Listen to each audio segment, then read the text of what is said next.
હોનારત સર્જાઈ છે ગુજરાતના વડોદરા સ્થિત પાદરામાં, જ્યાં ગંભીરા બ્રિજ વચ્ચેથી તૂટી ગયો અને તેના કારણે 14 લોકોના જીવ ગયા. અનેક લોકો હજી પણ ગંભીર ઇજાગ્રસ્ત છે. બની શકે ઘણા લોકો હજી પણ મળ્યા નથી. તેમનું રેસ્ક્યુ ઓપરેશન ચાલી રહ્યું છે. ત્યારે બ્રિજને લગતી કેટલીક હકીકત અમે આપને આ બિગ વોલ પર હવે બતાવવા જઈ રહ્યા છે.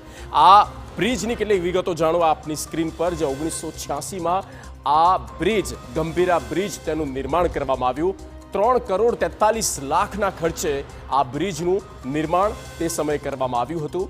આ સાથે તેની જે બ્રિજની આપણે લંબાઈ પણ અમે દર્શાવી રહ્યા છે.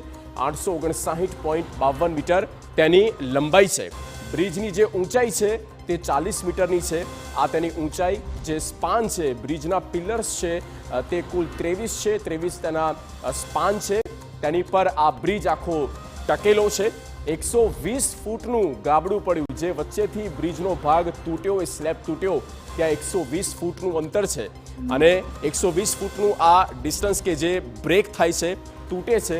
હવે સવાલ અહીંયા કેટલાક થઈ રહ્યા છે. TV9 સવાલ કરે છે કે આખરે કેવી રીતે આ દુર્ઘટના સર્જાઈ. આ સૌથી મોટો સવાલ કે આ કોની બેદરકારી છે, કોની લાપરવાહી છે, અને લાપરવાહીના કારણે આ પ્રકારની દુર્ઘટના સર્જાય. જ્યાં મરામત કરવામાં આવી હતી તો પછી આ બનાવ બન્યો કેમ?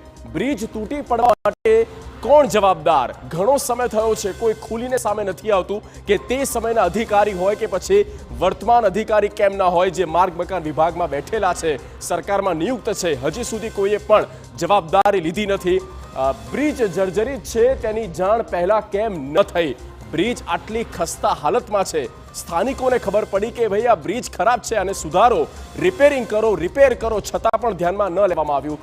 શું કરી રહ્યું હતું માર્ગ મકાન વિભાગ? જ્યારે પણ આ પ્રકારના આક્ષેપો થયા, સવાલો કરવામાં આવ્યા, પણ કોઈએ ધ્યાન ન દીધું અને તેના જ કારણે આ લાપરવાહીનું પરિણામ છે. 14 લોકો, 13 લોકોના મોત થઈ જાય. અને મોત માટે આખરે કોણ જવાબદાર? આ જ સૌથી મોટો સવાલ અત્યારે TV9 ઉઠાવે છે.